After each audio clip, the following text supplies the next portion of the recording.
came in front of him, perhaps it was a hurdle, he jumped over that hurdle and kept going. His mind and his eyes were on Christ, and anything that would come to trip him up was a distraction, and he counted those things but dung, he said. Those things I count as gain, I now count as loss. Anything that keeps me from my goal is against me, and I will not be distracted. Then he says something very important. Forgetting those things which are behind. You ever see a hurdle race and they're going and they're jumping and almost without. It seems like it's super amazing speed, and I have to when I go to a hurdle, I have to really glide over that thing. I can't really just lift my legs up and really get over those things. But every once in a while, you'll see one who will go over that hurdle and it'll fall.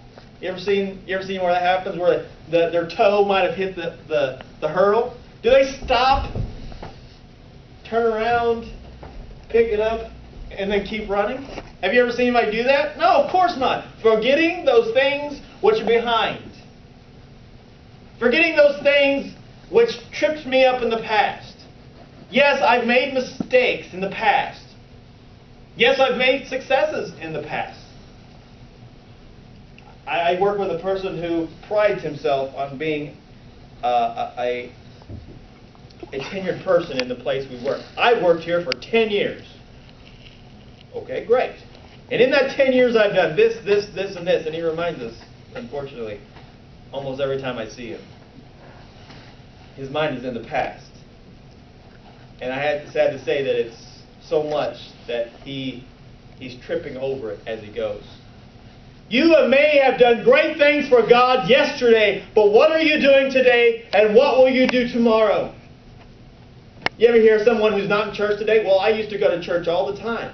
Great, I'm glad you did. Are you going to church today? I used to do things for God in the past you wouldn't believe. Great. What are you doing now? Paul did great things in the past at this point. He had been to jail. He had been beaten for Christ. He had preached on the steps of the temple. He had done many great things, miracles. And he says, those things I forget. He says, those don't matter to me anymore. Past successes, past anything. You see, forgetting is refusing to be affected by the past.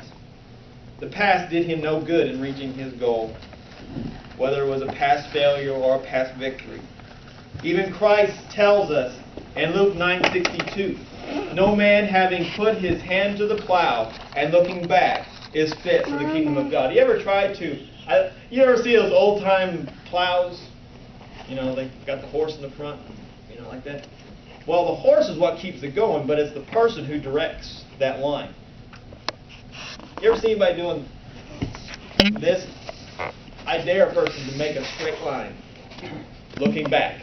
He says, no man having his hand to the plow and looking back is fit for the kingdom of God. If you're stuck on the past, you are worthless to God. He can't use you for what He has for you today, because